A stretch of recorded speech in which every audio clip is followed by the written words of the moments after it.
किसमें राजी हो रहा है? रसेंद्री में, जनेंद्री में, नेत्रेंद्री में। साधन चल रहा है, बहुत सुंदर बात है, साधन चल रहा है, पर आप अपने हृदय की जलन को बढ़ने नहीं दे रहे हैं, उसको किसी न किसी विषय से, और वही ताप आपको ऊपर उठाना है, जो उठाने वाला है उसे तो शांत कर रहे हैं। तो भाई पहली बात यह है कि जब कभी कोई व्यापार करता है तो लाभ के लिए करता है। अगर उससे 100 रुपए की भी हानि हो जाए तो बर्दाश्त नहीं करता है।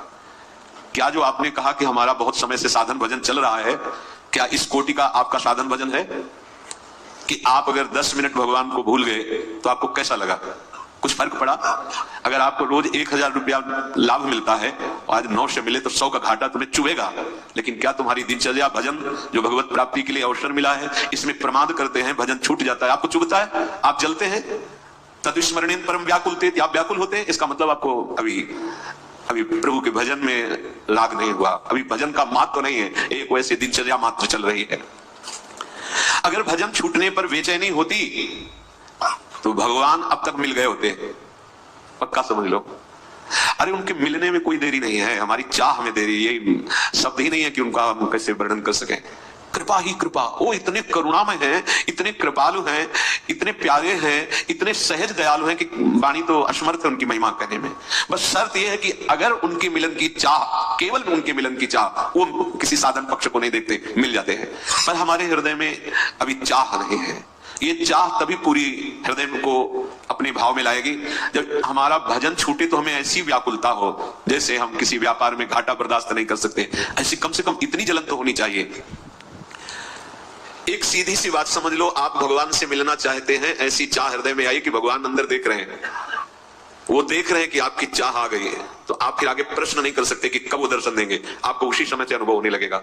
ये हृदय की बात है, किसी से जरूरत नहीं कहने की कि भगवान अब कैसे दर्शन देंगे, आगे क्या रास्ता है। आप केवल स्मृति इतनी संभालिए कि थोड़ी देर भी छूट जाने पर व्याकुलता पैदा हो जाए, बेचैनी पैदा हो जाए, क्योंकि भगवत प्राप्ति अखंड स्मृति से होती है।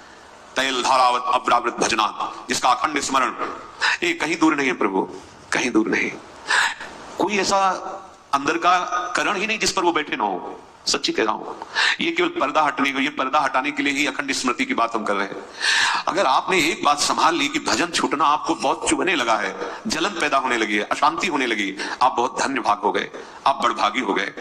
आप भजन छोड़, ईमानदारी से देखो पूरे समय की दिनचर्या को, आप प्रभु से विमुख कितना समय व्यतीत करते हैं, अंदर का चिंतन कितना प्रभु से विमुख बर्दाश्त करते हैं आप।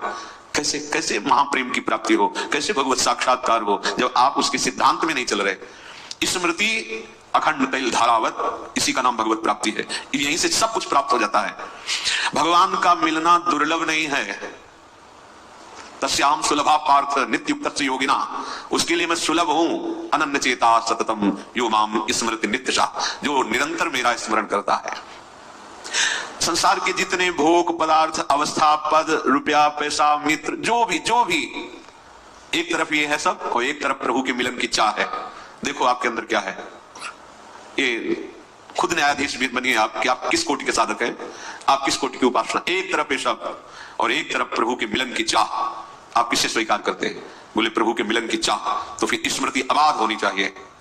अबाध स्मृति बर्दाश्त कैसे हो रहा है? प्रभु का विस्मरण होना, प्रभु को भूल जाना कैसे हो रहा है तुम्हारे जीवन में? इसका मतलब अभी इधर महत्व है, प्रभु का महत्व नहीं है। चाहे जैसी प्रत्येक परिस्थिति हो, चाहे जैसी चित्त की अवस्था हो, चाहे जितना प्रतिकूलता या अनुकूलता हो, तुम्हारा भगवत स्मरण का तार नहीं टूटना चाहिए। अगर इसी जन्म में भगवत प्राप्ति करनी है, भगवत प्रेम में डूबना है, तो स्मृति का तार तुम्हारे न तोड़ पावे कोई धन, कोई संपत्ति, कोई पद, कोई प्रतिष्ठा। पर ऐसा कोई बिरला ही कर पाता है। जैसे जगह जगह महापुरुषों ने जब स्थिति की बात आई तो जो कहो हरिवंश रस बिरलो समझनहार, एक दो ही जो पाइए खोजी सब संसार, को एक पाओ भगत जी में मोरी। बस कारण यही है, वैसे ही सब छूट जाएगा। काहे को घाटा बर्दाश्त कर रहे हो? जो कुछ भी है सब छूट जाएगा। यहां जो कुछ भी है सब छूटने वाला है। एक बढ़िया सौदा है। जब सब छूट ही जाएगा तो ऐसी वस्तु पकड़ लो जो कभी न छूटे। अंत ही तो ही तजेंगे पामर, तू न तजया बही दे। श्री भाई जी महाराज हनुमान प्रसाद पोद्दार जी कह रहे हैं कि अब जान गया मैं। देखो बहुत सुलझी हुई बात है, अगर पकड़ लो तो बहुत जल्दी लाभ मिलेगा। बोले अब जान गया। क्या जान गया? कि मेरे अंदर जो दुर्बलता थी ना, अब मैं जान गया दुर्बलता किस बात की। ये विषय भोग, ये विषय आकर्षण, इसी दुर्बलता ने मुझे प्रभु से दूर किया है। बिल्कुल सच्ची बात।